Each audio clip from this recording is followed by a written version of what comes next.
Hey, what's up, y'all? We on time today. Shit. But what I am doing right now, I copied the link. Let me hit share. And I'm sharing this to my Twitter, everything right now. I'm sharing this to Twitter, Facebook, Instagram, all that. So I need y'all to do the same right now, so we can get going. All right, so I need y'all to go to y'all Instagrams, your Twitters, your whatever social media, TikToks, whatever it is you do. I need y'all to go there now and let them know I'm live. Link. That's what I'm doing right here. Then we're gonna get started. Paste.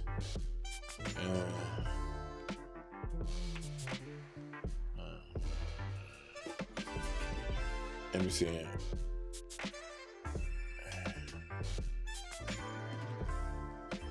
There we go. Now I got YouTube. All right.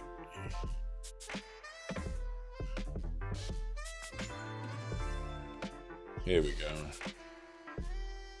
All right.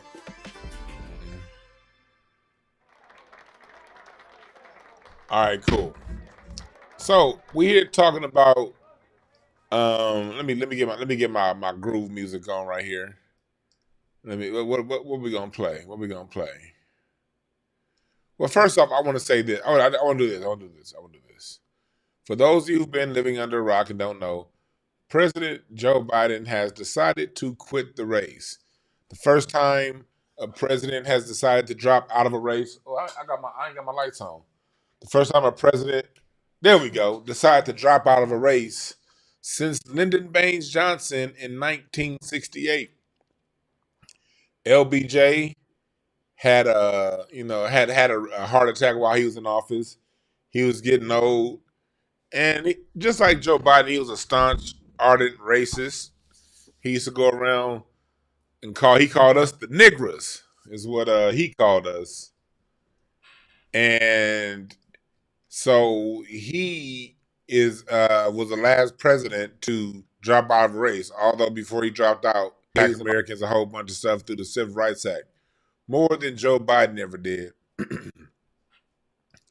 And so, but anyway, he was the last one to drop out, during the race, or decided not to seek re-election, I should say. First one, it's not the first one, the last one to not seek re-election, 1968. And so right now we are living in unprecedented times. What's up, chat room?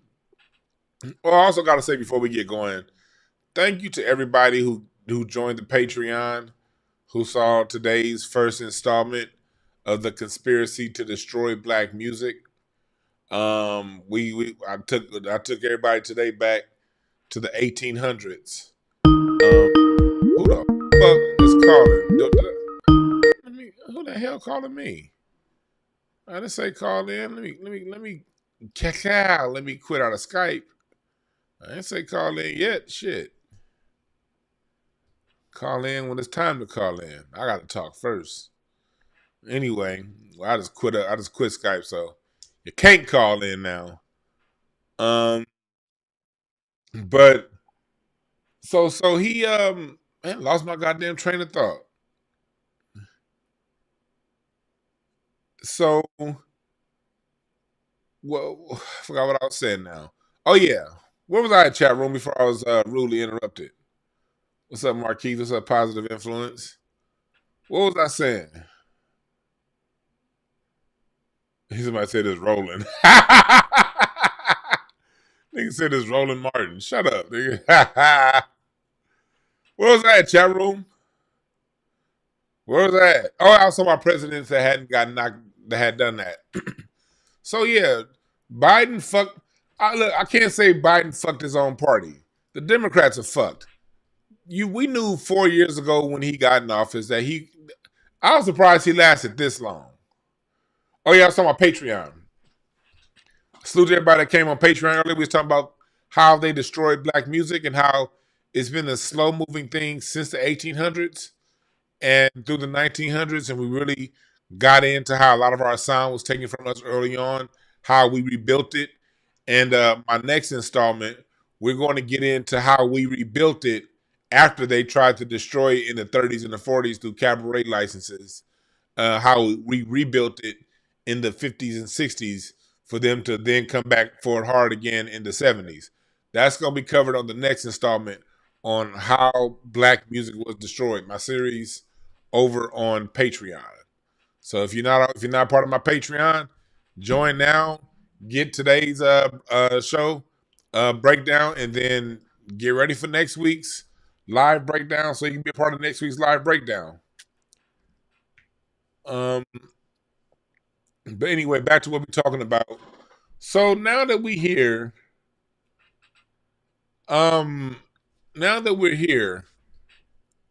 we see that Biden is dropping out the race. And I must add, I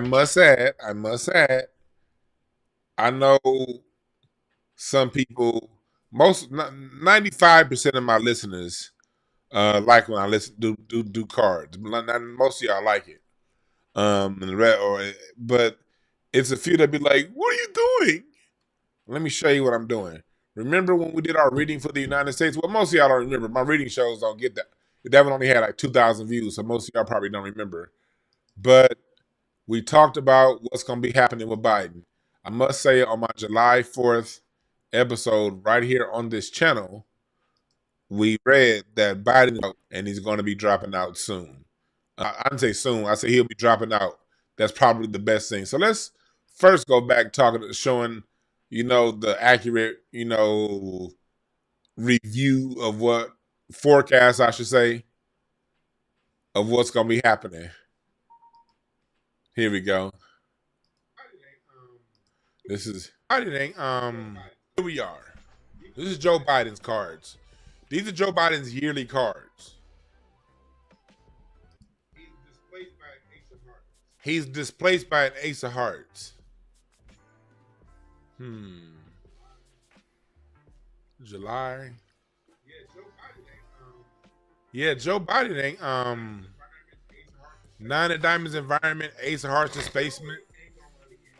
Joe ain't gonna run again, y'all. Joe's definitely gonna step down. I can almost guarantee you based on his cards. Pluto 5 of spades, sudden ending. Moon 10 of hearts, that's emotional heartbreak. Ace of spades. Ace of hearts. Joe's not gonna finish this race out. I can tell you that right now. We are in for some turmoil this year. That's a quick snippet from my July 4th broadcast. That was before the media was talking about him dropping out. All right, that was before all the political pressure started to mount. That's when I did that reading on it. So understand. The cards. Where my cards at? The cards be letting you know. Oh damn! I had a presentation yesterday, so I took them with me. Oh, here go the other ones. Them cards be letting you know, nigga. Let me see if Kamala's gonna be president. If she's gonna run. Let me ask myself the cards a question. Will Kamala? Fate and Destiny, 4 of spades. We'll see. I'll take a picture of that card that came out. Well, anyway, I don't want to say what I just saw in these cards. Anyway, you gotta. This here is Biden is gone, and before I go further into Biden being gone, I wanna first off, I wanna thank God.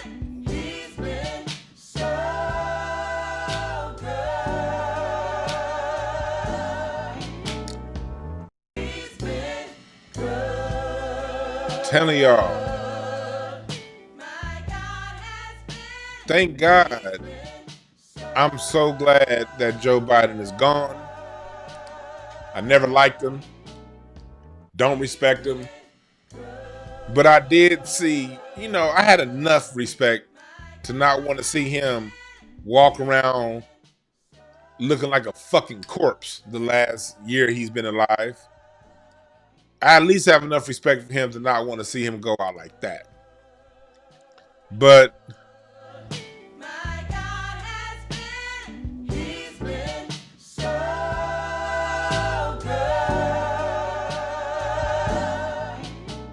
see,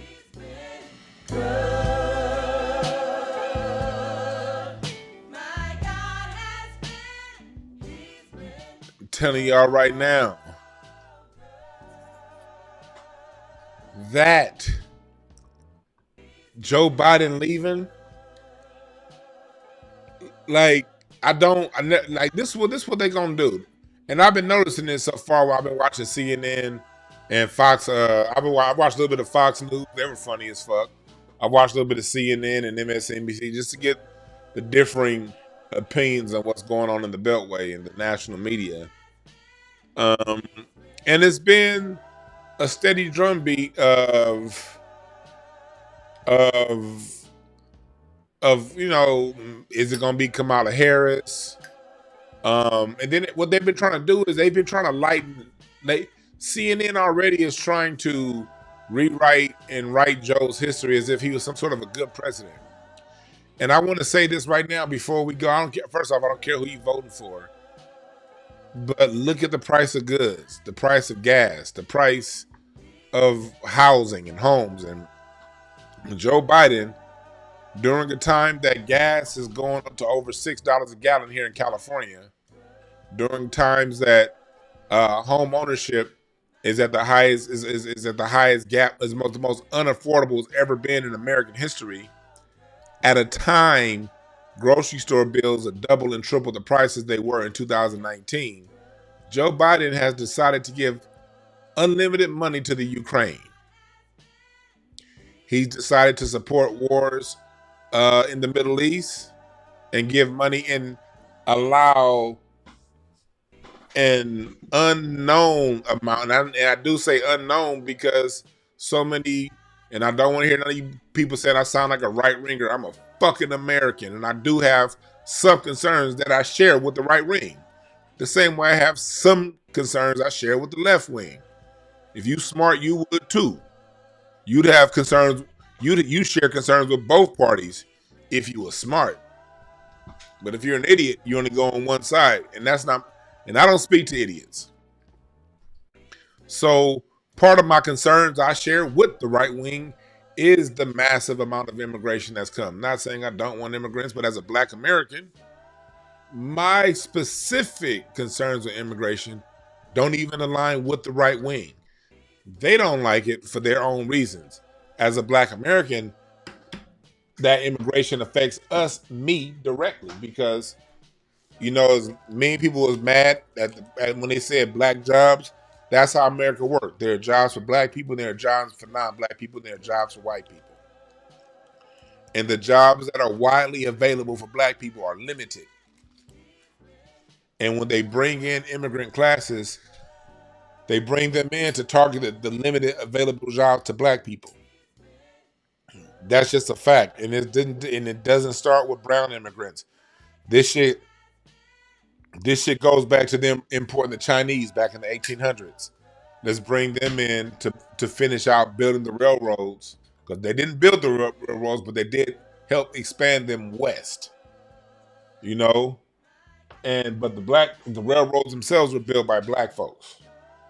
It was like that in the 1870s, 1860s, 1880s when they said, "Bring us your poor, bring us the whole Ellis Island crowd." They were all brought in to take the Black jobs, all the craftsman jobs. That's where unions came from, whites only unions. If you weren't part of a white only union, you couldn't get a job. So Black people have been dealing with this immigration thing. Our relationship with immigration goes back over 140 years. As a matter of fact, the great Frederick Douglass talked about immigration harming Black people. So I don't want to hear none of you hoe-ass niggas that got anything to say about a Black person's concerns with immigration, because our concerns with immigration date back to the great Titan, almighty Frederick Douglass. And if you ain't up on who Frederick Douglass is, then you need to look in the mirror and not look at me being mad at me. Go and read some fucking history. You dig? And so that's just one of those things. And so when it comes down to it, we as a people, those are some of my concerns. And Joe Biden, since he's been in office, he's allowed, look at what's going on. We always talk about what's going on in Chicago. Well, let's look at what's going on in Chicago. Those schools that were shut down, that could have been education centers to our black youth, they were shut down back in 2012, 2013, when the government could have jumped in, when Obama could have jumped in and given them help and aided them and given federal funds to keep those schools open. He chose not to.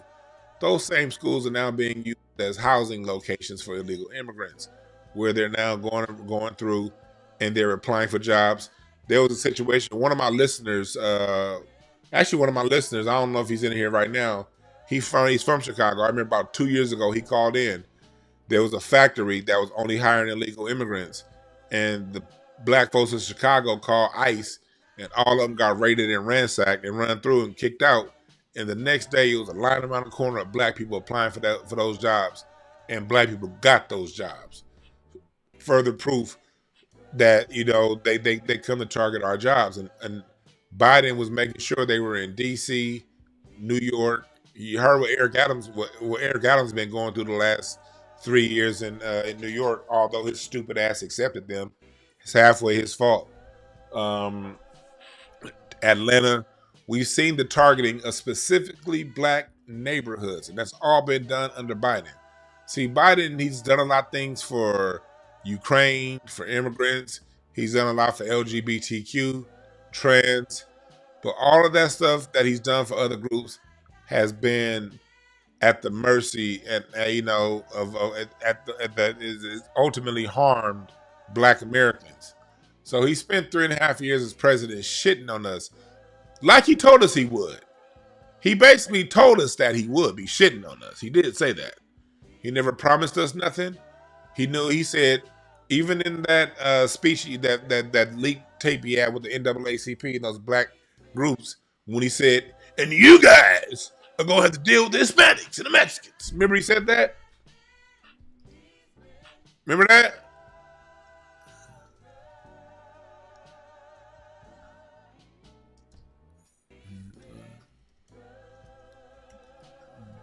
Let me see if I can find it. Because I'm not going to allow them to...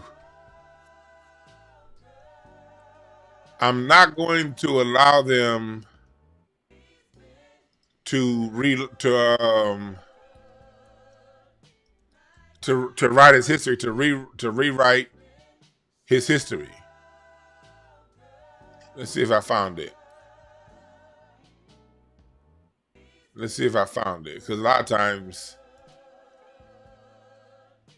you know, they're like, let me see here.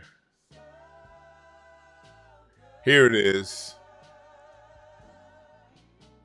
They don't have the actual audio, but this is on Reuters.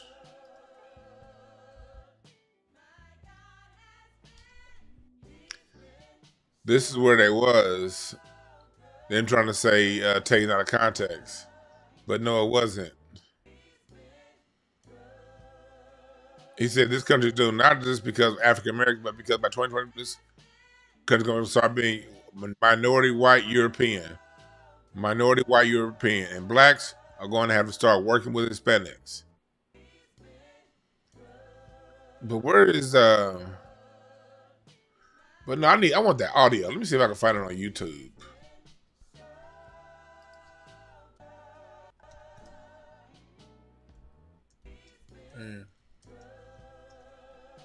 Let's see here if I can find it.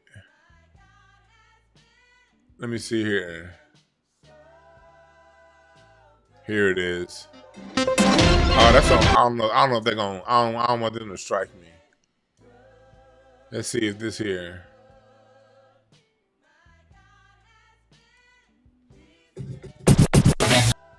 Police. Anything we put forward in terms of the organizational structure to change policing, which I promise you will occur. Promise you. Just think to yourself and give me advice whether we should do that before January 5th, because that's how they beat the living hell out of us across the country saying that we're talking about defunding the police. We're not. We're talking about holding them accountable.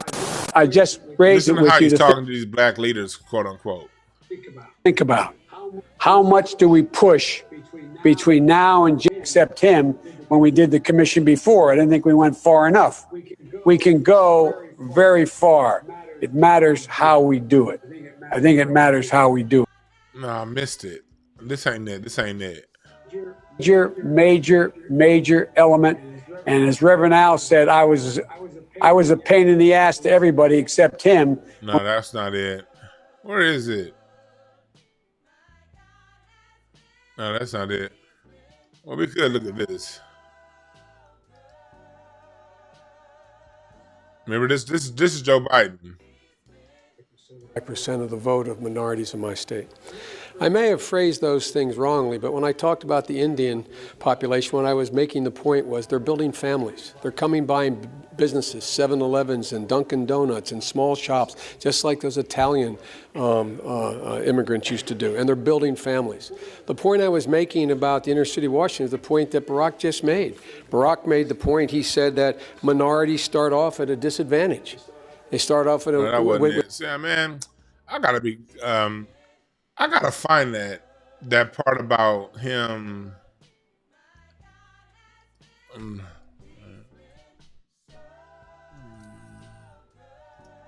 me see if I can find it here.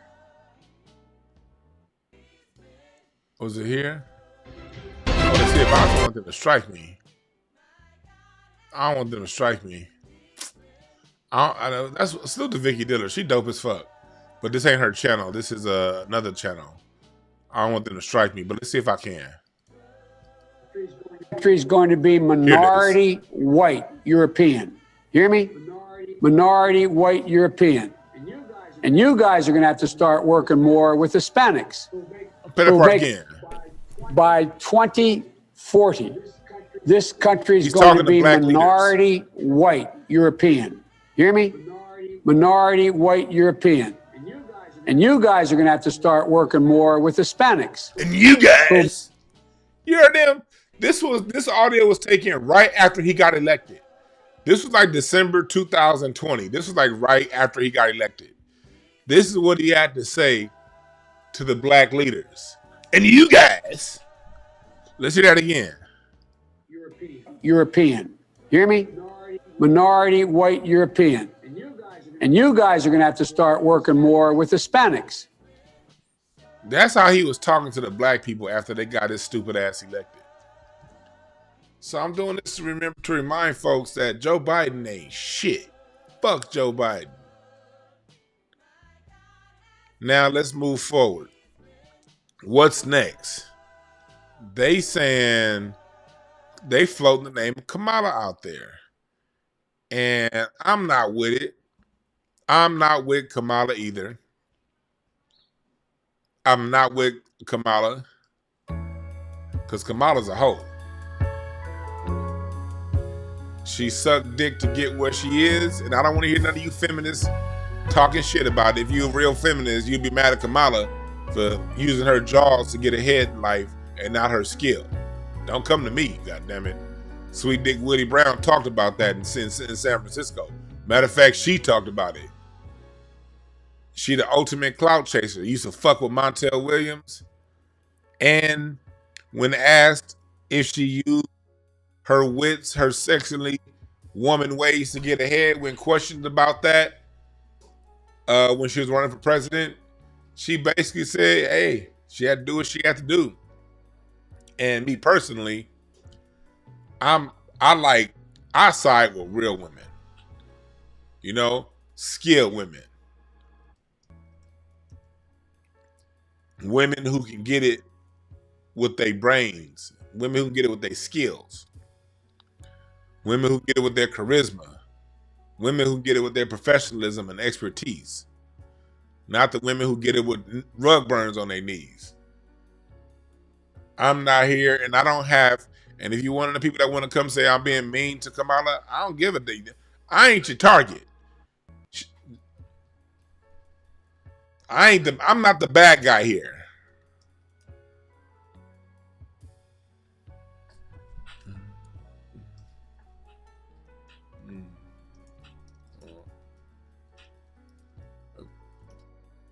Willie Brown talked about it.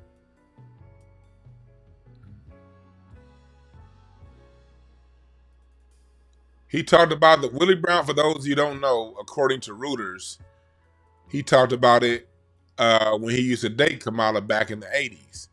And then basically, remember, because this was a couple years ago, Willie Brown just was having vomit at the mouth.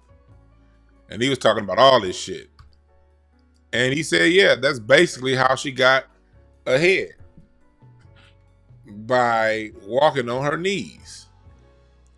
And here's why that's important to me. That is important to me because once Kamala Harris got into office, she ain't been shit towards black men. She turned around and used her authority and power to throw more black men in jail in California state history than any other attorney general in California state history. That's what Kamala Harris ended up doing. See, I'm the kind of person that I'm the kind of person, I judge you on how you use a sword when it's in your hand.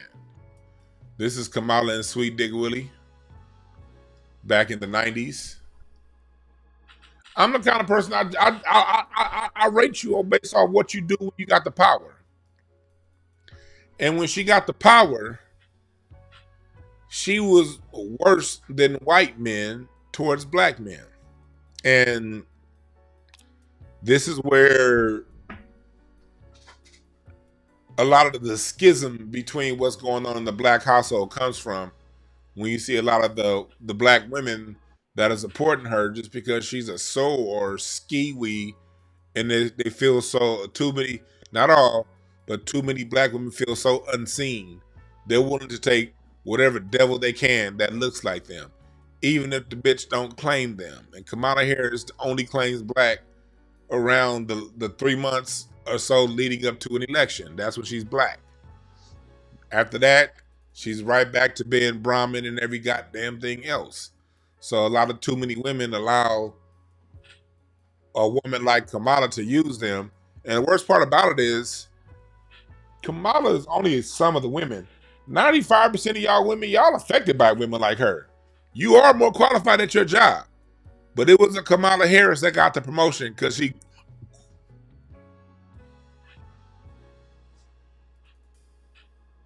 You've had it happen at your own job and you don't like it. But you want somebody that's supposed to be a so-called leader of people, it's okay when it's them. So it's not okay when it happens to you at work. But when it comes to promoting someone up to a job that's going to be responsible for writing laws and creating policy that affects Earth, it's okay then. Right. And you wonder why people don't take you serious. Especially the party you're voting for. They know you a clown if you think like that. So it matters because once Kamala Harris, it does matter how she got in. Because once she got in, she became somebody that was hell on black men here in California. Hell. She's been hell on us. Hell. So I don't want to hear none of that shit.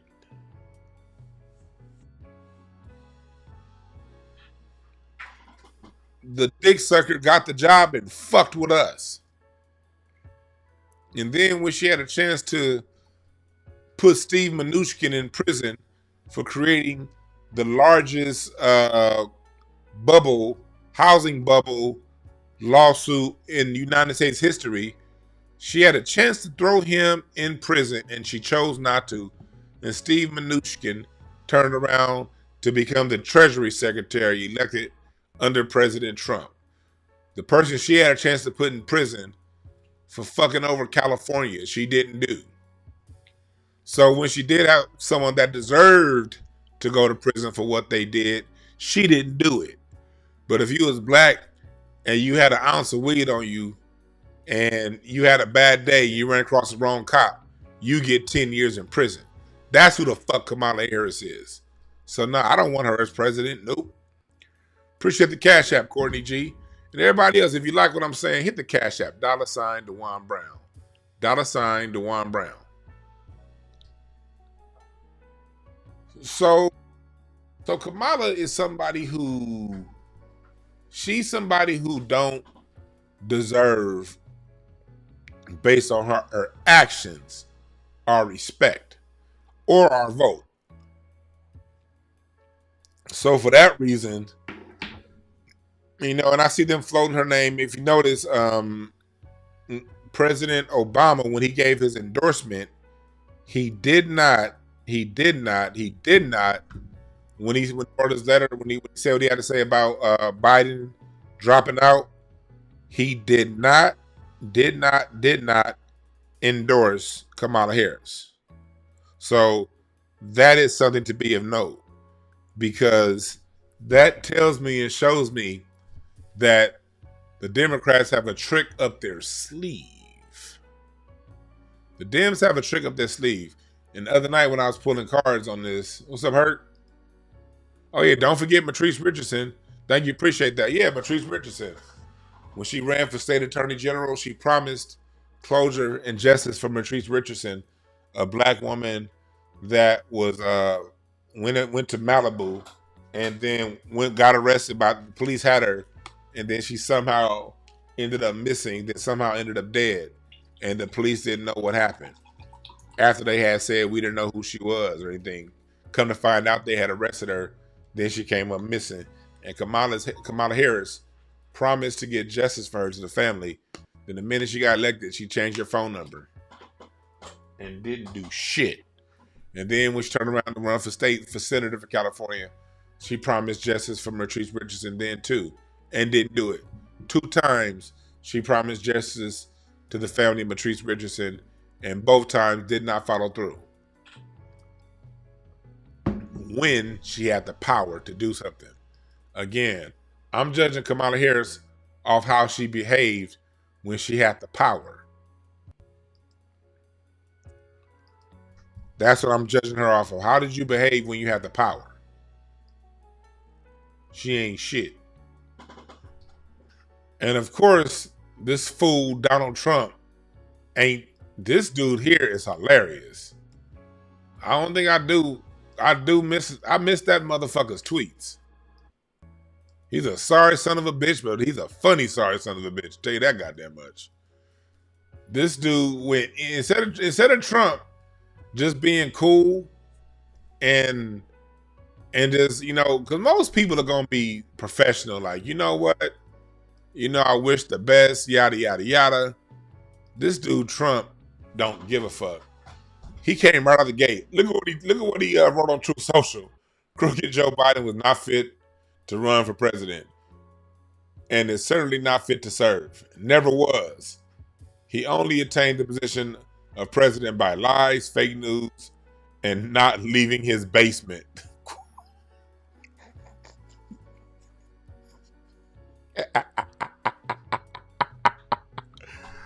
Oh, shit. This dude's hilarious. All those around him, including his doctor and the media, knew that he wasn't capable of being president, and he wasn't. And now, look at what he's done to our country. With millions of people coming across our border totally unchecked and unvetted, many from prisons, mental health institutions, and record numbers of terrorists, we would suffer greatly because of his presidency, but remain. This dude this was like tweeted like a few minutes, like within like 20 minutes of Trump announcing that he was going to drop out the race. But when they talk about people coming from their prisons, that's true. Venezuela, a few of those countries really did open up their prisons, because think about it, other countries don't like the United States.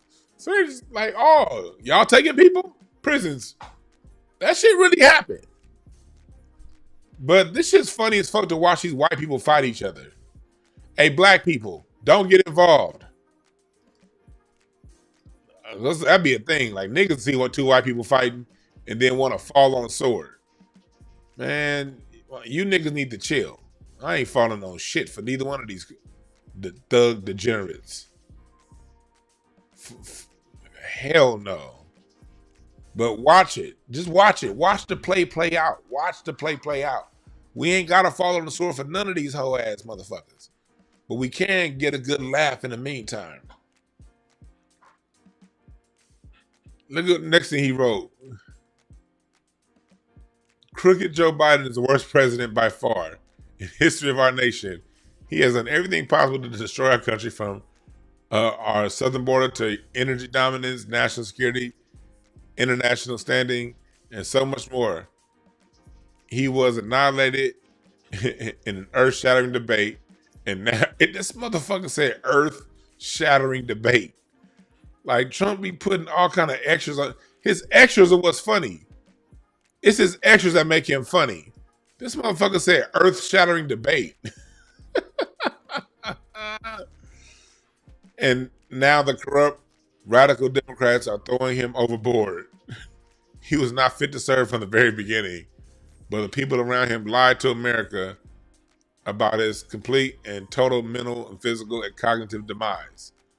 Whoever the left puts up now will just be more of the same. But yeah, no, Biden is fucked up. He ain't got COVID.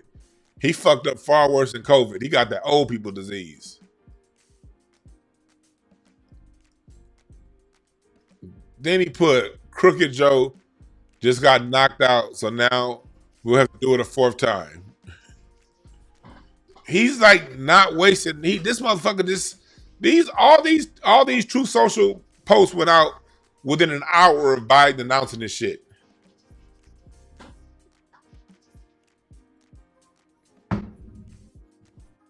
Then he goes in on the COVID. Does anybody really believe that Crooked Joe had COVID? No, he wanted to get out ever since June, the night of the debate, where he was completely obliterated. And that was a big moment in Joe Biden's demise. That was a point in time when Joe was revealed for what he is, an incompetent man who should have never been president. Oh my God. White people mudslinging is hilarious. My debate with Crooked Joe Biden was the worst president in the history of the United States was stated to be broadcast on fake news ABC, the home of George Stephanopoulos, sometime in September. Now that Joe has not surprisingly has quit the race, I think the debate with whoever the radical left Democrats choose should be held on Fox News. Rather than dog, this dude Trump, like I always say, Trump. This is the thing about Trump, and this is the reason why I can laugh at Trump so easily. Even though back in 2016, I used to really detest him. And I had to go back to my history lesson. Sometimes we forget. We know better, but we don't do better because we be forgetting. And I forgot that, the lessons I learned in political science in college. And I had two very dope political science professors in college. I forgot both of them white folks' names, but they were good in the motherfucker. But Joan Barker was my anthropology professor. I forgot the name of both of them motherfuckers. Miss Cassie was one. We used to call her Cassie. We used to call her by her first name. We used to call her Cassie. And Santa Monica College when I was in JC. The first day of class, she was like, we're going to start by, I want to let you know everything that we talk about moving forward is just how the system operates. But the system is created so nothing changes. Nothing changes. The people have very little control. And the changes that are made, they're going to be unveiled over a 25-year period of time. They changes in these countries happen real slow. So basically, everything that we see is a fucking theater. It's a fucking show. But at the same time, each side have people that back them that have agendas that can take the country either slightly this way or slightly that way. But the trajectory the country's going is still the same. It's just how the country get there may happen through this party's means or that party's means. But make no mistake about it, this is a shit show that we're watching. So when you understand that politics is nothing but a shit show that's contrived bullshit, that nobody that we see elected runs anything, the people behind them do, we can then sit back and relax and enjoy the show. We're watching a movie, a scripted movie. All right. So I say everything from that context. We don't choose the president. Whoever the fuck rich people, wealthy people that run this country, they choose the president. So with that being said, let's enjoy the shit show. So during this shit show that we're watching, and I'm scratching. I got some mosquitoes. I was out selling crystals with my wife yesterday at Griffith Park, and I got fucked up. God damn. Oh yeah, and here's some of these intellectual. This is my boy Reza Islam gave me some of these. This shit help. Intellectual power. If y'all don't fuck with like the herbs and shit, this is not a paid ad either. This just Reza gave me some when I saw him a couple weeks ago, and I've been taking these hoes. These hoes is good than the motherfucker. Matter of fact, I'm gonna take some now when I'm talking. But Reza gave me some of these, and so yeah, y'all need to get some of these hoes. He didn't even ask me for an ad or nothing like that. But I'm for sure gonna re-up on these intellectual powers. Got the brain, and y'all know how my brain work. Y'all know how my brain work. This shit, come on now. Well, anyway, so back to what we talking about. Back to what we talking about. He said, "Don't feel bad. I forgot my college professor." Yeah. So yeah, that's the context we're speaking of. Nothing happens and nothing changes in government. But with that being said, Trump is somebody. The reason why I can enjoy watching Trump is because Trump is somebody who behaves like this country acts. Trump behaves like this country acts. He's vulgar. The United States is vulgar. He's an asshole. The United States is one asshole of a country. And it's all he's smoke and mirrors. Just like the United States. Smoke and mirrors. But the nastiness that is Trump. Think about this for a second. This is an example of what I mean when I say Trump behaves like this country acts. Trump, think about this. We're at a time right now that American citizens need help from our government. The same way when things were going bad during the pandemic, we got bailed out. You know, with these grocery prices and things, the people need a bailout. What did Biden do? Right in front of our face, he bailed out the Ukraine. He sent the money across the ocean. You can't tell me that behavior is anything less than how Trump behaves and acts. Trump talks a lot of shit. And he's very vulgar. He's uncouth. He is a degenerate of a human being. But you tell me, okay, Trump talks that way. When Black Americans were given crack cocaine by the government and our streets went crazy, Joe Biden gave prison as a solution, further exacerbating the problem, breaking up families, sometimes forever, because some people got locked behind them walls, never came back, never got to see their moms, sons, daughters, cousins, nieces, and nephews and friends again over minor infractions. You can't tell me that behavior is any more grotesque than anything Trump has ever said. Kamala Harris, somebody who ran, and I donated my little bullshit $50 to her campaign. Y'all know the story. 2008, 2000, around that time. I donated my little bullshit $50, thinking that I'm getting a black woman that's gonna, see us as black people, like she said when I went to that campaign speech of hers at Club Element on Las Palmas and Hollywood Boulevard in 2008 when she came and spoke to the black folks. And she said she feels our pain, and that she's going to do what she can to right the wrongs of historical discrimination. Yeah, Kamala, I remember you saying that shit because I was in the audience in 2008. I was 2 years removed from graduating college. I was in my mid-20s.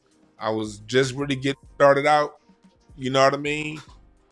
And I'm politically aware, politically astute. And I saw what I thought was a black woman that was talking everything I thought I wanted to hear. Only for you to turn around and once you got in office, Kamala Harris, treat black men like fucking door rugs. So, no. Look, that's what it is. Such a hypocrite. You can't, so you ask me, is that behavior anything worse than something Donald Trump ever tweeted? What's worse? A Donald Trump tweet, him shitting on and dogpiling and being so full of shit, or the action of separating black families forever? What's more grotesque? Biden, Kamala. And I'm not going to just limit to Biden and Kamala. That's all these punk ass presidents. Obama ran on being black. He said that my son could have looked, if I had a son, he would look like Trayvon Martin. And then Obama turned around and did absolutely nothing to make it harder and to bring prosecution and persecution to police. Nothing. What's worse, that or a Trump tweet? President Bush 2. Bush 2, 9/11 happened. First off, based on his reaction, there are a lot of people who suspect that was an inside job. I don't know. But to those who suspect that, they have a point. Well, anyway, in the aftermath of 9/11, Bush had an opportunity. The economy was going good. We had a surplus in this country. Left off. He could have reinvested in this country and beefed up this country's infrastructure. And he could have really used that rally after 9/11 to go after the right people who blew up those towers and reinvest in this country. But no, Bush decided to create 2 wars on groups of people who had nothing to do with 9/11, Afghanistan and Iraq. All the signs pointed back to Saudi Arabia. If you take what they told us, let's leave the conspiracy part behind. If you just take back what we learned on CNN, most of the motherfuckers were Saudi Arabian, so why are you fighting Afghanistan and Iraq? When this country had a time to rebuild the infrastructure, they went and killed a bunch of innocent people. You ask me, what's more grotesque, that behavior or something Trump tweeted? Let's go back to Bill Clinton. Bill Clinton, during the time, instead of giving programs that could have helped, he went on Arsenio, wore some sunglasses, played the saxophone, acted like he was black. He got in because of the black swing vote. That's what got him in. And of course, Ross Perot taking some of Bush's votes away from him. But he did all that stuff to get in using a black ticket, and then became larger. He became a black version of King Leopold with what he did. You ask me, this country behaves like shit.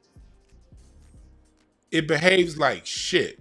Sour puss, punk ass shit is how this country behaves. Now, on the surface level, they talk a good game. Oh, this and all that. This country has all the pomp and circumstance. Looks good. It looks good, but it don't behave good. So I'm a realist. You can't get me on Trump's vulgarity. To me, I'm gonna look at his vulgarity and laugh. I'm gonna look at his vulgarity and laugh. Because that shit is pretty goddamn funny. But this country ain't shit. And Trump illustrates that through his behavior. His behavior, how he acts the way this country behaves. Now, I challenge DL Hughley, all these punk ass left winging people who nothing anything but Trump. I challenge any of y'all to debate on that. Show me the difference between Trump's tweets and this country's behavior. I wait. I gotta drive through downtown LA and see all them homeless people lining up on the freeway in a country with massive wealth. In a country that can't say, hey, wealthy people, I understand y'all want y'all money, but hey, can y'all give me a 0.5%, 2% of your wealth, 1% of your wealth that's just gonna pay it forward enough to keep people off the streets? Can we do that? If this country had any humanity, we would not see a homeless or hungry person. No one should starve, and mentally ill people should be in hospitals, not prisons. This country puts mentally ill people in prisons. It don't give a fuck about the kids, miseducates them on purpose, takes money, allows these school voucher programs to come in and rape the tax-paying citizen of a quality education for the children. Because even if you don't have kids, the quality of education in the kids in your community still has a direct effect on your quality of life. Educated children who are properly educated and they have somewhere to be in the daytime that's constructive and making them learn, takes them away from doing bullshit, breaking in your car. Literally. It stopped them. Y'all turn on the news and see 20, 30 kids raiding the mall. Yeah, because they need some fucking money. They need something to do with their time. Because school isn't giving them quality with time because they're teaching them a bunch of bullshit because they don't have the resources to teach the real shit. Nor care or concern to, by the way. And you tell me that behavior ain't better than how to fuck a goddamn tweet. When are you niggas gonna grow up?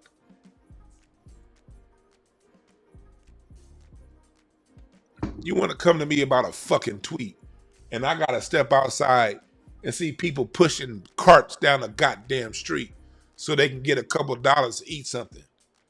I got a brother that listens to my channel that be at the Starbucks not too far from where I live. I'm not gonna, but every now and again I stop at that Starbucks and he be like, man, Dewan, you was taking that shit the other day. Man, I wish, man, you don't think if I had the position, I could at least, hey man, here's an apartment or something, you know? I ain't got it like that. But for the people, and I ain't talking about other black people too, because a black rich person ain't got shit on what these white folks that run this country got.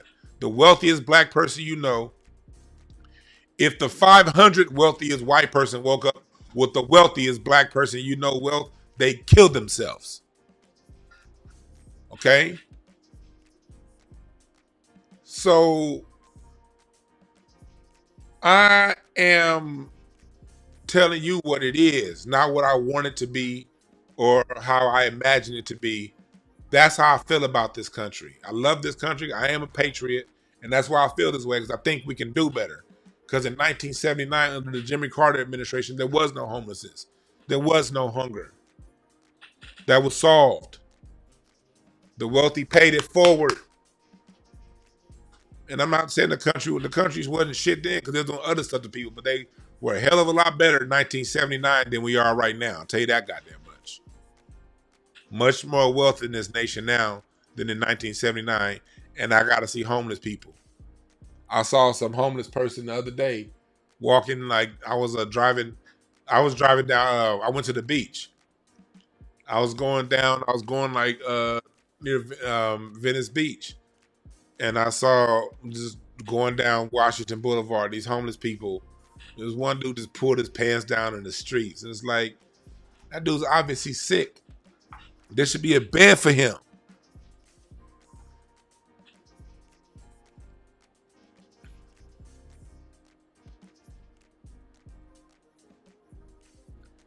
We need Hotel California back. Y'all remember that song Hotel California by the Eagles? Living it up at the Hotel California. Hotel California was a mental hospital that was out there close to Oxnard, near Ventura, and it's now Channel Islands University. That used to be a mental health hospital. That used to be a mental health hospital. Living it up at the Hotel California. Such a lovely place. Down, down, down, down. That was a mental health hospital. There was once a time that this country had a place to put our mentally ill. But we ain't got no more Hotel Californias because this country will rather if the money go to billionaires so they can have 7 private jets instead of 4 private jets. So don't tell me shit about how a president behaves and how they tweet and how they act. Fuck how they act. My question is, how do they legislate? And whether you're dealing with Trump, Biden, Kamala, or anybody else, none of them are talking about legislating like Dwight Eisenhower, who taxed the wealthy upwards of 92% to build the international highway system. None of these people are talking like Frederick, like FDR, Roosevelt. No one's talking like him about a package, a new deal with America with the citizens. No one's talking like that. Nobody's talking even like Lyndon Baines Johnson, giving up resources to black people. No one's talking about like James Taft, like William Taft, who broke up them unions. No one's talking. I said James Taft, William Taft. I think it's William Taft, who broke up them unions. No one's talking like these people. They're all so.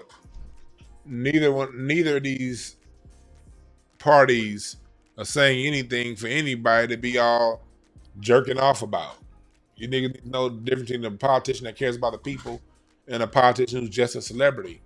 We have a celebrity in Trump, and whoever goes on the Democrat side, they gonna probably be a fucking freak. And the goddamn number one agenda on their party, on their plate, is gonna be some weirdo behavior, kind of shit that ain't got nothing to do with making the country great. And then on top of all that, we're dealing with these old corrupted punk ass politicians. We got to deal with hoe ass niggas like this.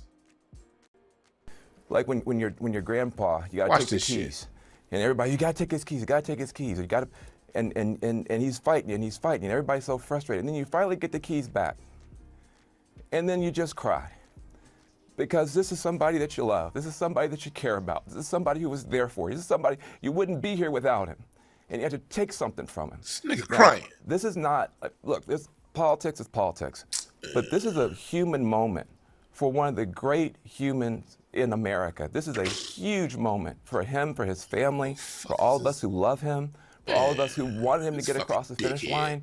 But if you're a young person watching this is leadership. No, it ain't. This is patriotism. This is what it means to put the country first, and put the party first, and put the cause first. When your arm gets tired, you let somebody else finish pitching the game. That's what Joe Biden has done, and he's done that for all of us. And so I just want to say, I don't know who's going to be the VP, the non-VP. I don't know anything about politics. I just know that I love this man. I care about this man. It was painful every day to sit up here and talk about him like he's just a, some problem for the party. Wait till we get to the convention. You're going to see people crying, standing, screaming, cheering. He may not get a chance to talk for 10 minutes. We finally get a chance to put our arm around this guy. He did the right thing for this country, did the right thing for this party. All of us are going to be in this situation someday, and I hope that we take a moment to honor this man and to love this man. I love Joe Biden. I appreciate what he's done, and a lot of people are heartbroken today. Even if it's the right thing, it's still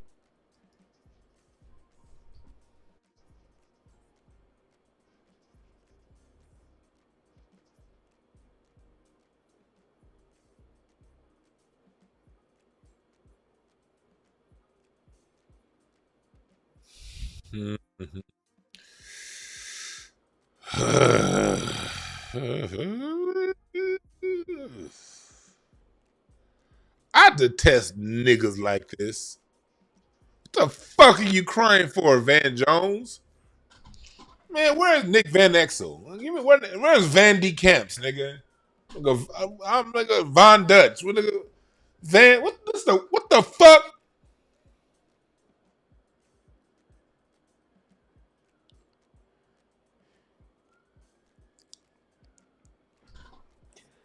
The dude said Joe was like a grandfather. Remember I told y'all they're about to try to rewrite Joe's legacy? We cannot allow that to happen. Joe Biden, in terms of Black America, you see they had a crying ass Negro doing that. You see they had the black folks who was the last ones to give up on him doing that, right?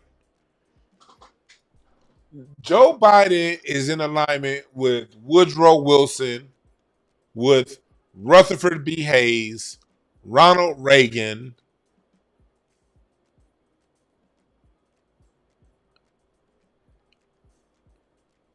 Teddy Roosevelt, although Teddy Roosevelt, probably a lot like Teddy Roosevelt. Because remember, Teddy Roosevelt was the first president to invite a black person to sit inside the White House when he invited Booker T. Washington to dinner. But it was nothing more than political posturing because he was one of the most vile anti-black racists to ever touch the seat of the presidency. And that's saying a lot when it comes to United States presidents. But he knew how to politically use for his liberal base the illusion of inclusion, the illusion of giving a fuck. It made him play well to a lot of the women's suffrage movement. He got a lot of equity off using the black. So when it comes to these politicians using a black person as a prop while being extremely vilely anti-black, that mode was created by Teddy Roosevelt. So yeah, Biden's on that wavelength. I said it. Biden wasn't shit. Not to us.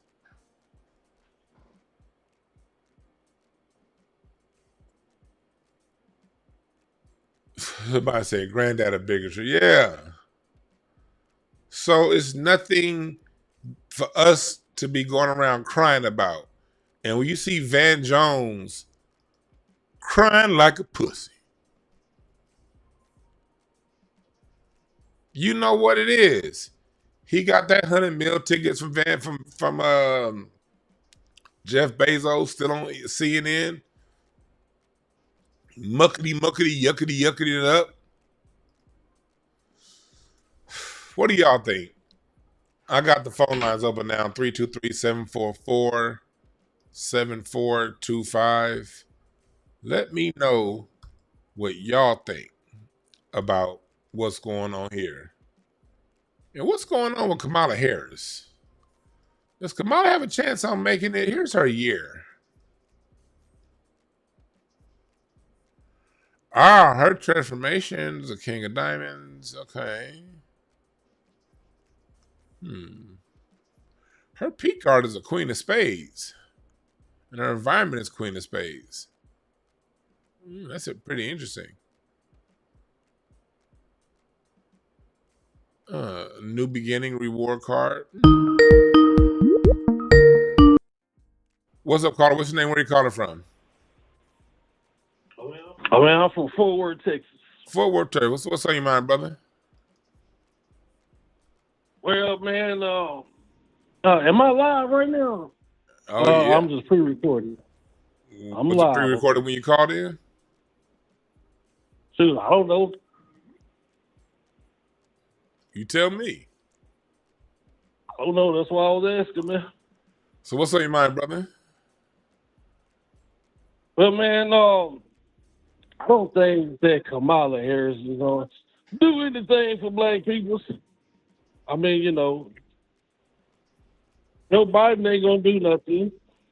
He didn't do nothing. Obama didn't do nothing. Just Kamala ain't gonna be no different. Black people, they gotta start getting smart, man, on this voting system because you get up, you take your gas money, you go spend your time, go vote, and what ends up happening is the electoral party. They gonna put who they gonna put in regardless, no matter who you vote for. So why ain't black people voting for who gonna take care of things in their community, in the hoods, the urban areas, instead of worrying about who the man, the woman, or the president is? Because they not gonna do nothing for black people. And black Kamala people, Harris, huh? I think it's a both. And it's a lot of black people who are, I don't want to slight the black people who are active locally. I know I'm active locally here where I'm at, and I see a lot of black people who are. So, but we do need to get more politically active locally. Than we need to be more serious Mm-hmm. about local than we are national, because local There at the you end of go. the day is where it really matters. That's where you gonna go to sleep and lay down at. They gonna go to sleep, lay down nationally in their White House or in their mansions. Right. They don't care about Mr. Johnson who can't make it to the grocery store, Miss Susie who can't make it to the doctor's appointment, and right there in your hood where them two stay at. You ought to have somebody that's making sure there's some type of carpool to where they can make it to them places. You see what I'm saying? They not physically put them there. They don't give a damn. They just there for political positioning, money, and finances. You know what I'm saying? Mm-hmm. And I don't think Donald Duck, they not gonna put him in again. I don't believe that. They seen that the first time. So I think you will have her, black woman, all that. As the vice president, the president, you'll have that. Okay, no big deal. But I mean, ain't nothing black folks are gonna get from it. What did you get from Obama? Nothing. She gonna be another puppet like him. Is gonna go off in there and do what she's told. That's it. That's it, man. Thanks for giving us a call. You ain't lying. Real Yeah, talk. already, man. Yeah, man. Have a good one. Yeah, You he ain't too, lying. man. Just facts. He ain't lying. Kamala ain't gonna be nothing but a puppet. But she actually has some pretty favorable cards going in her direction. I will say that. Only thing is where Kamala gonna get fucked up when you see that King of Space Pluto. That tells me that what's her reward isn't. I don't know, because her birthday's October 20th. If that King of Spades is in an environment position, I'd be like, oh yeah, she gonna win. But would it been there? That tells me that tells me leadership is gonna be a struggle. And the Ace of Clubs peak is a new project, new goal, new ambition. So it looks like Kamala's cards are actually leading her. They could actually be interpreted as leading her from politics all over. And when I say birthday, her year, that's birthday to birthday, October 20th to next October 20th. I'm reading starting at her birthday in October, 3 months from now, 4 months from now. But she has that Queen of Diamonds, that Jack of Clubs. That's the card of the liar. Not always lying, but quick with it.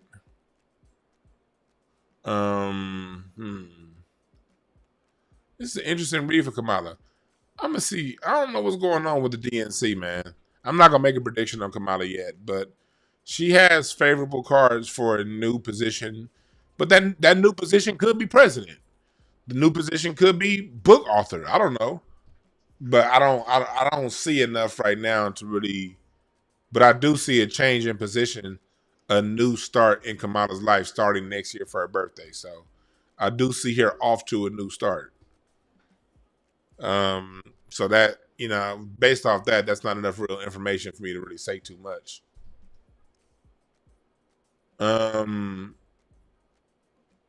But when it comes down to it, I think Trump is going to have an easier time with Kamala. See, the issue that somebody like Jeb Bush or one of those other Republican candidates would have had with Kamala is a traditional candidate They're afraid of coming off as too sexist when they're going at Kamala. Everything should come down. It's gonna come down to her being a woman. Everything is gonna come down. And most traditional politicians, it'll be a minefield talking about her. Trump, on the other hand, people expect the bullshit from Trump, so he can go right at her, talking about her rate, her record as a politician. Trump can do something other male politicians can't do, which is directly attack Kamala, because he's unafraid and he'll be unharmed by the perception of him attacking a woman. He's unafraid of the blowback, and he's not going to get any blowback. As a matter of fact, it'll push his base even further.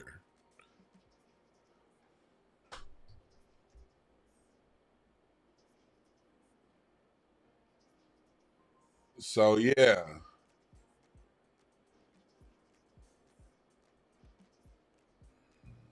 That's what it is.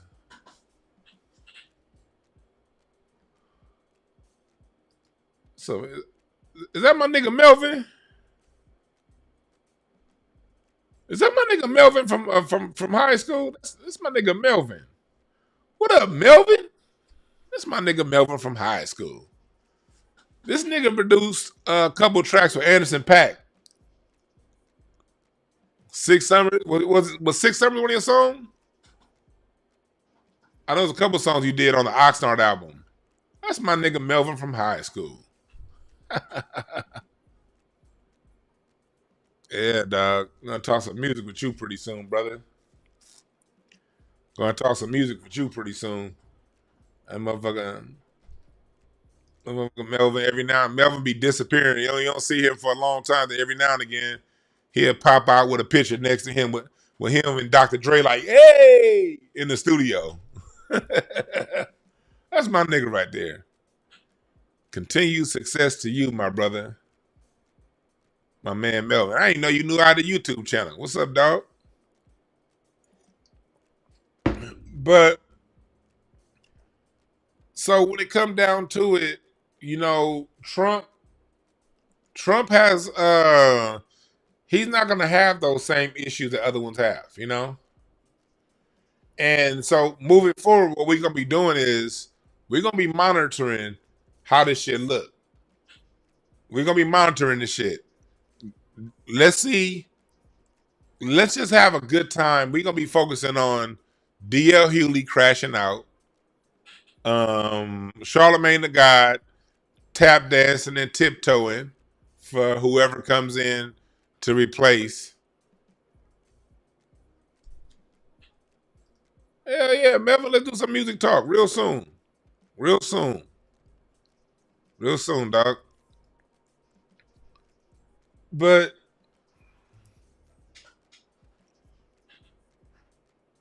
so that's what you're gonna see. You're gonna see a lot of that moving forward. You're gonna see who else? Of course, Van Jones is probably gonna cry. Hey, chat room, what do y'all give? Chat room, give me a response. Over under Van Jones crying between now and the election. How many times is Van Jones going to cry between now and the election in the election results? And I'm going to set the number at 2.5. Are you going to take the under or the over? Is he going to cry less than 2.5 times or more than 2.5 times? That nigga going to cry. But my question to you guys is, how often is he going to cry? I got one cry for sure guaranteed when Joe Biden speaks at the Democratic convention next month. And I think I got another cry when the Democrats lose.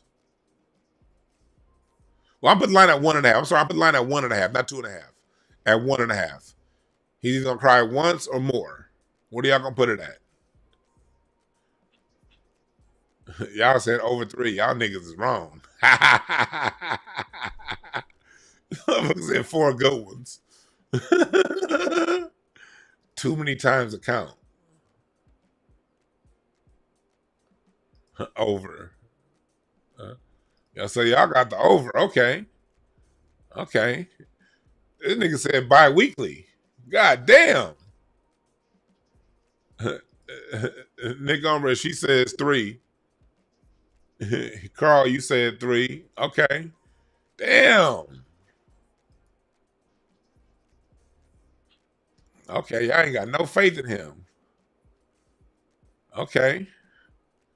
Cry, cry, baby.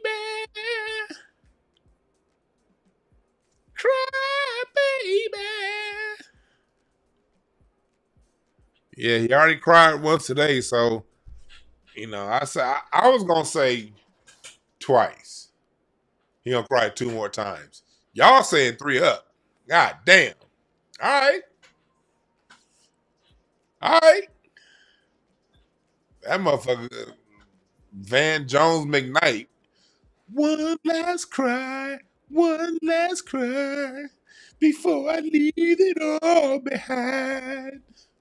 I gotta put Joe out of my mind this time.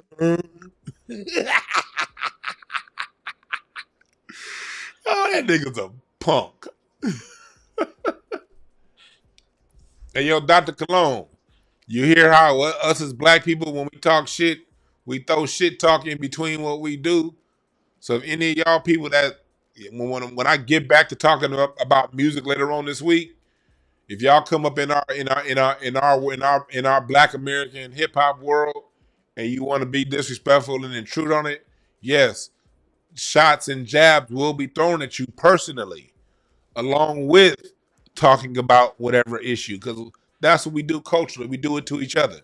So if you want to play a part in our culture, then you're gonna get to be a part of all of our culture. And that's just a quick little bit of commercial break for people that be coming in. They be like, Duane, why are you saying all these? Why did you have to add that when you're talking about the Jamaican and the Puerto Rican artists? Because I felt like a motherfucker is cultural. We throw jabs. Van Jones is foundational Black American through and through, from what I understand. But he can get it too. Just because you FBA don't mean you get a pass. When you do some hoe ass shit, we gonna say some shit to talk about it. Fuck all that. You don't get to come into our culture. You don't get to come into our culture and grab what you want and not get this heat from everything else. Fuck that.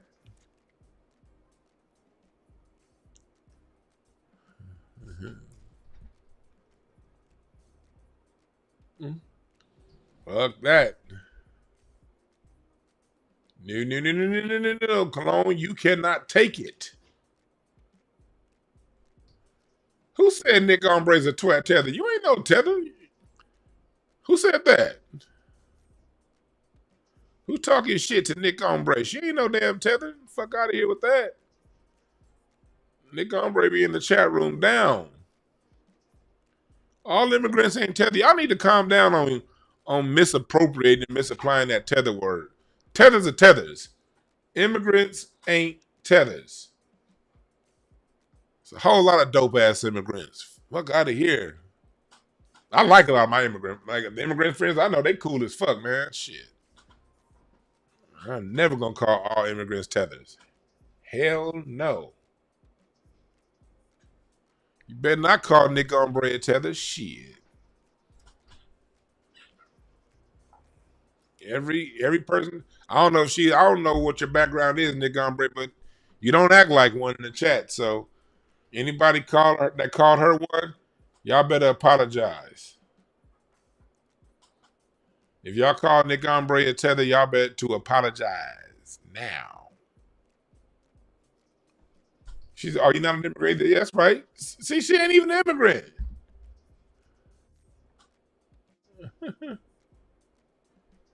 She is not an immigrant. Like, and even if she was, man, look, every immigrant no fucking tether. Fuck out of here. You ain't gonna get me down that one. Hell no. And I don't mind when non-black Americans participate in our music, as long as it's respectful, because they've always participated in our music. It just gives it a different flavor. I don't mind that. I'm just being very clear and drawing a line between the hip-hop conquistadors and everybody else. What's up, Mama Z?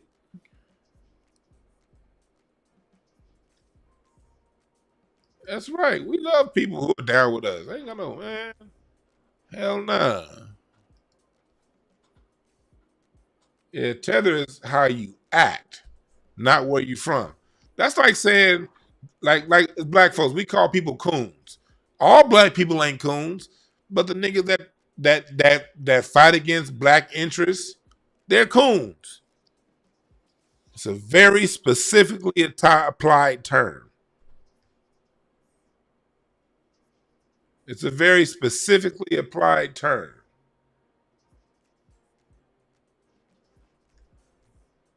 Yeah, whoever's talking shit to you, Nick Ombre, don't worry about them. You straight over here in this chat room, all right? You always welcome. And as like she said, her family like shit. I've been here since the 1700s. What the fuck? Yeah. So don't throw around that word tether in the room, okay? Don't just throw that around all willy-nilly. Apply it to the right people. That way it has its effect. Words lose their effect when you just throw them around. You got to apply them specific. You got to be targeted with your words. Like every dude ain't a hoe ass nigga, but it's a lot of hoe ass niggas out here. And hoe ass niggas come in. They come in FBA form. They come in ADOS form. They come in immigrant form. They come in white form, black form. Hoe ass niggas come in every form. All right. Be very specific.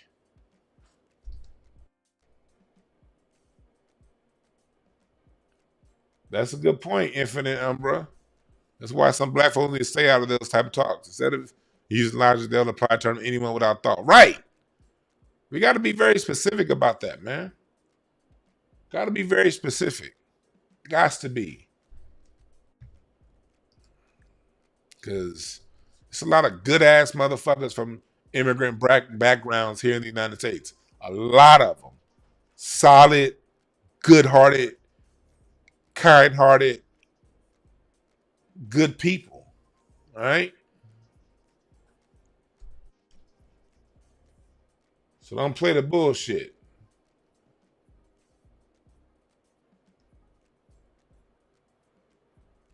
All right. What else is going on in the chat room?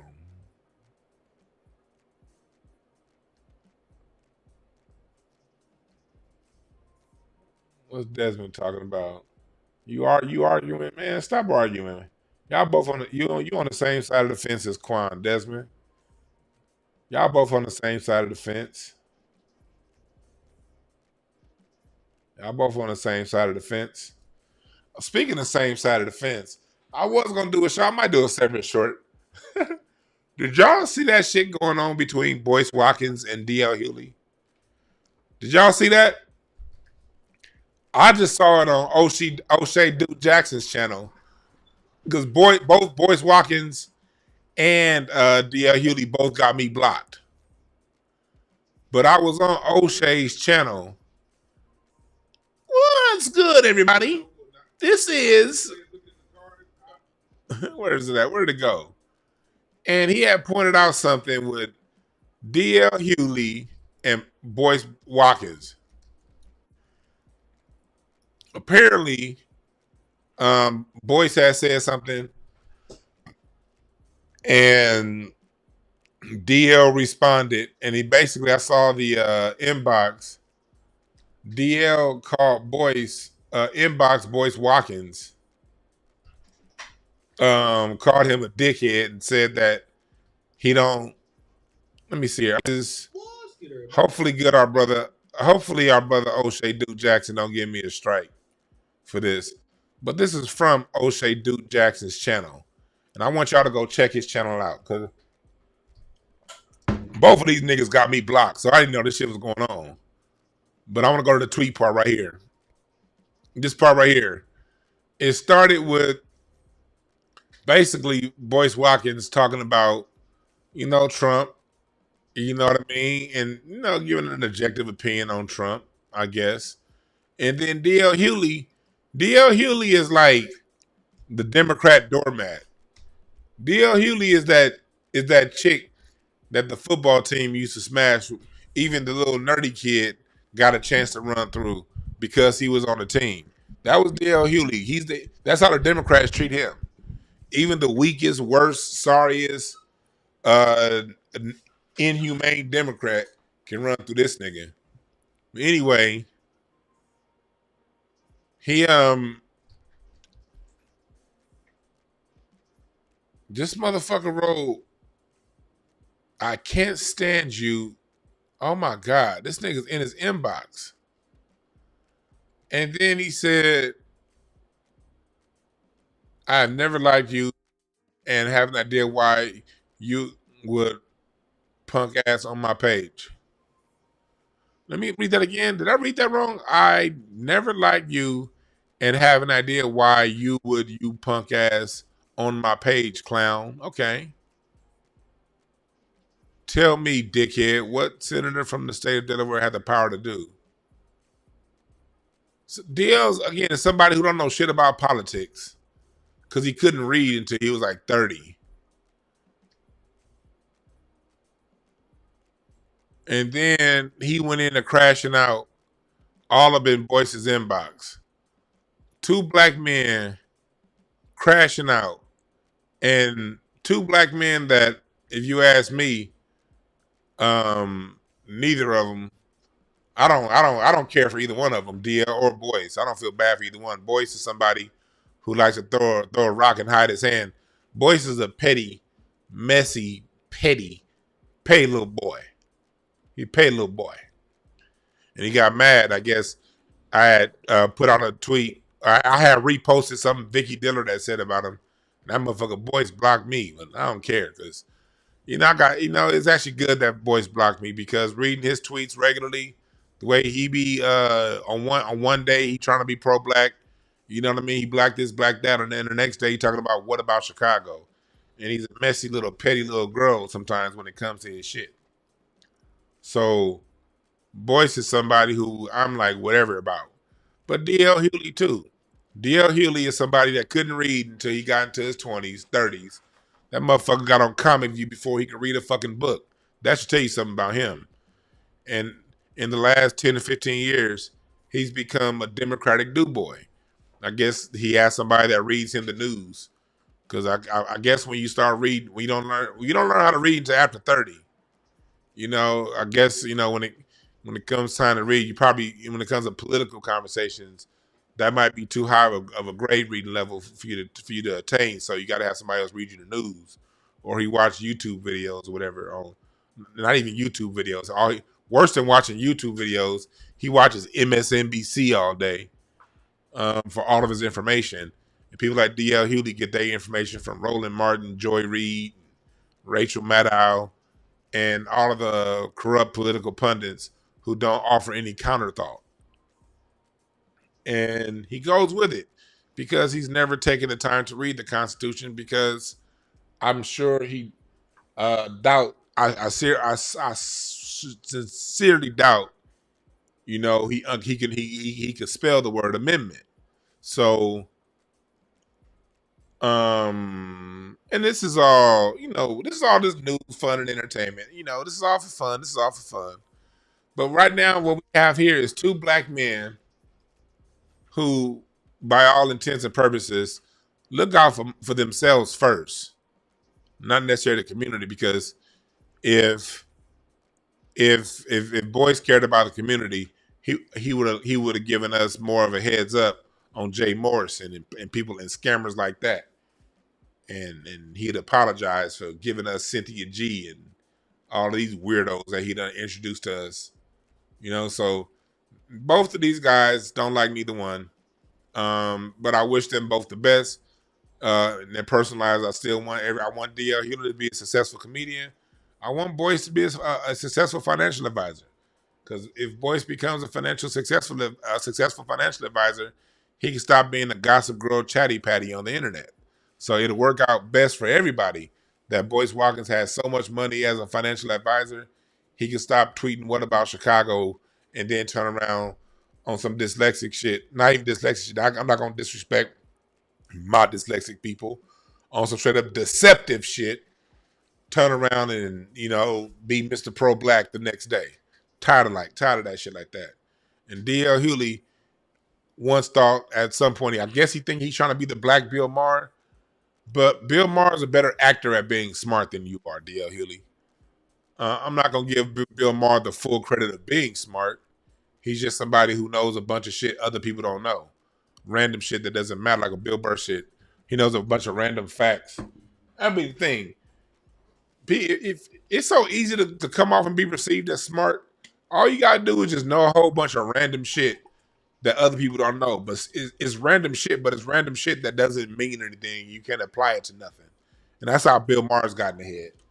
But with him being that type, he's still smarter than D.L. Hewley. At least Bill Maher could read when he was in the 7th grade, you know? So, this ticket I got here. Huh? I think this is like the last year of the Charlotte Bobcats, with the Charlotte Bobcats. I just saw this ticket fall out. I don't know where this came from. It's from one of my, it fell out of one of my books. I used to be at Clipper games all the goddamn time. The Charlotte Bobcats. I'm gonna keep this ticket because you ain't gonna find too many tickets with the Bobcats logo on it. Now I'm back to being the Charlotte Hornets. I don't know what the fuck that was. Fuda P said challenge DL to a spelling contest. Yeah, let's do that. We'll challenge DL Hewley to a spelling contest. And the first question is gonna be DL Hewley, spell after. And he's gonna be like AF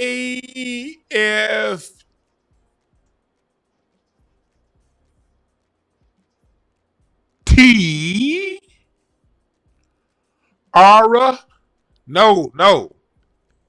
Let me give you one more try. Spell after. AFT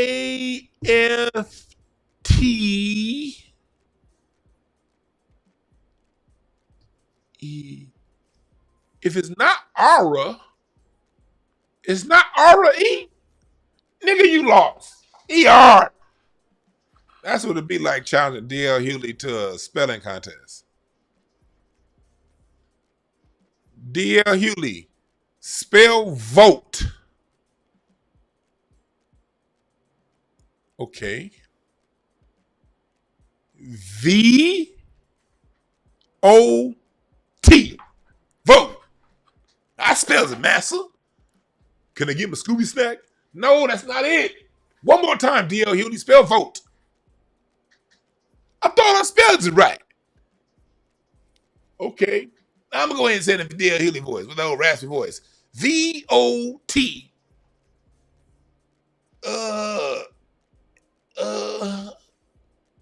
You lost again, nigga. God damn. All right. DL Hewley, I'm going to give you one more shot. One more shot.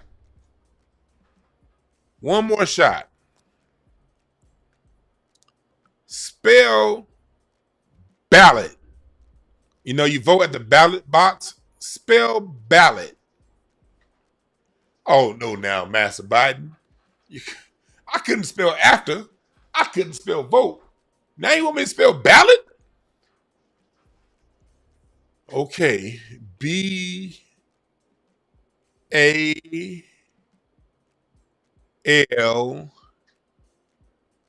Okay. T. Ballot. B-A-L-T.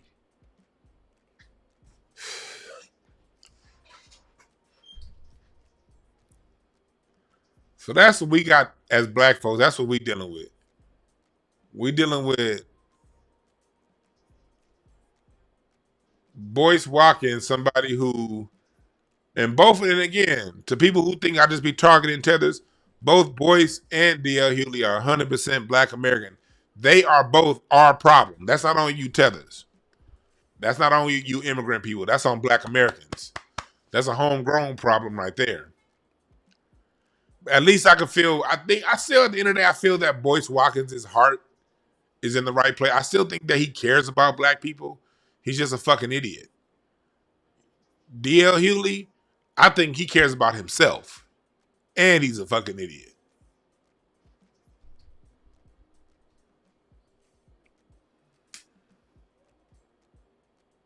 The nigga said, ha ha ha.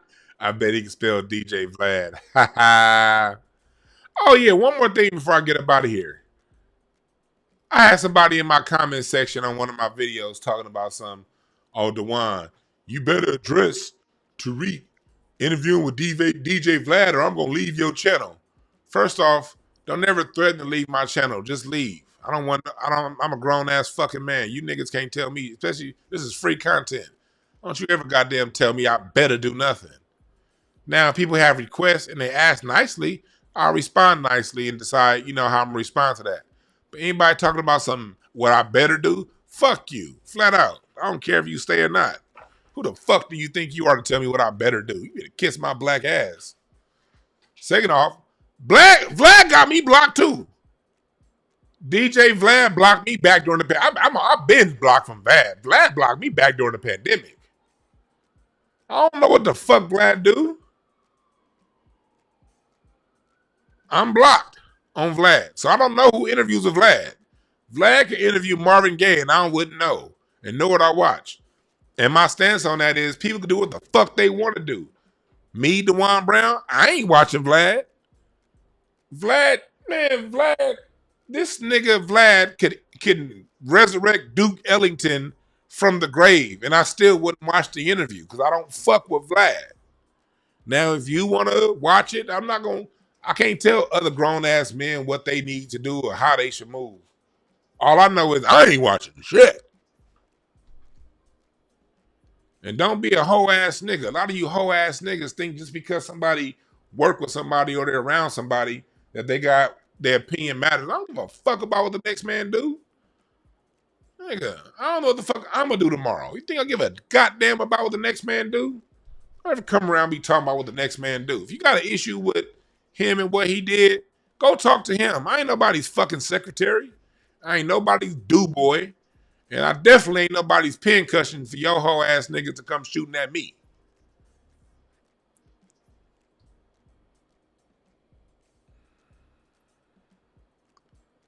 The nerve of somebody to come around telling me.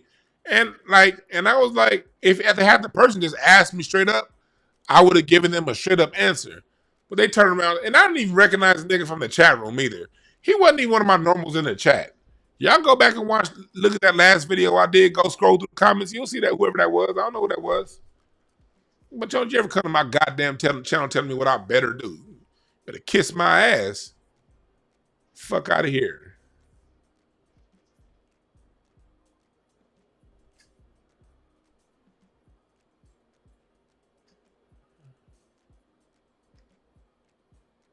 Fuck out of here.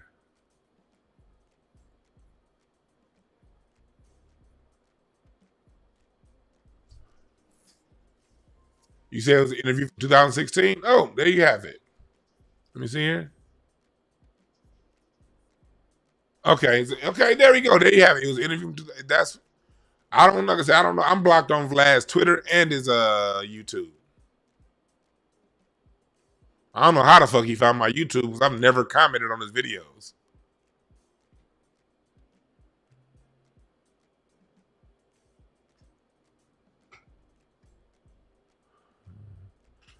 And we got somebody that's in the chat that's typing from way back.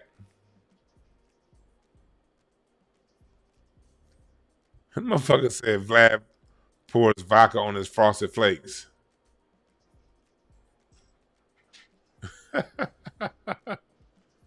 Fuck Vlad. Yeah, Forever Joe. There has been a lot of weirdo motherfuckers in here that be coming in trolling.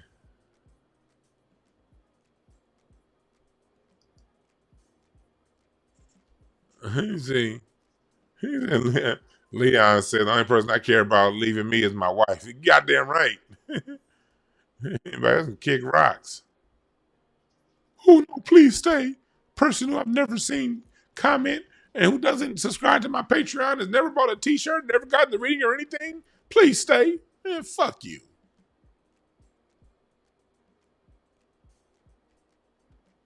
half you niggas are when I be talking like that, all you want to do is see what I say so you can hopefully get two black men to beef against each other. Not happening, homeboy. Especially over what another man decides to do with his time. If that man wants to do that with his time, even if he did go interview with him, that's his time. The fuck I think about it don't even matter. My issue is with Vlad. That's who my issue's with. People got if people I think like Michael Jai White, I think he still interviews with Vlad. And I love Michael. I still watch Me Outlaw Johnny Black. I love Michael Jai White films. Him interviewing with Vlad ain't gonna stop me from watching Michael Jai White films. You know?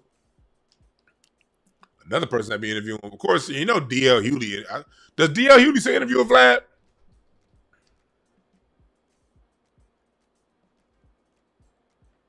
Does D.L. Hewley still do them Vlad interviews? Matter of fact, do Michael Jai White still interview with him? I know he used to back when I used to watch. But I remember D.L. Hewley was still interviewing Vlad. But I expect D.L. Hewley ain't got no code when it comes. D.L. Hewley's on code with the Democrats, not with black people. We have to understand the difference between a person that's down with the Democrats and a person that's down with black people. Two different things. All right?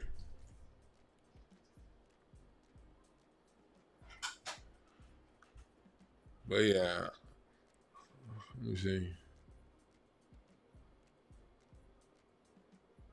Let me see. You say you believe he did it to troll Vlad and promote the movie? Yeah. Leon said DL dropped his draws for Vlad.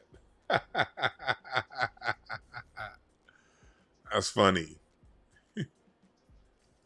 But yeah, I'm about to get up out of here, man. Thank y'all again. Join the Patreon. Today we did a real deep dive on how they stole black music and how, not how they stole it, but how they sabotaged it, how the government sabotaged it and tried to destroy it. We started today and we were really focused and comprehensively on before 1950 today. What was going on with legally and things before 1950. That was today's focus. Next week's focus is going to be a little bit deeper. So please join the Patreon right now. Join the Patreon to get exclusive access to the Destruction of Black Music series. All right? I want to thank y'all again. Let's see. Let me see. Shout out to damn it. Oh man, I'm trying to see what time my weed gonna get here. Damn. I got enough. Anyway, thank y'all again for listening.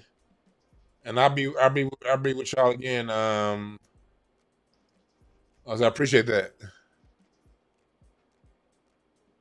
I appreciate that, Eddie K. But be easy, y'all. And remember, there are no perfect messengers. Only perfect messages for those willing to pick up the game. I'm out.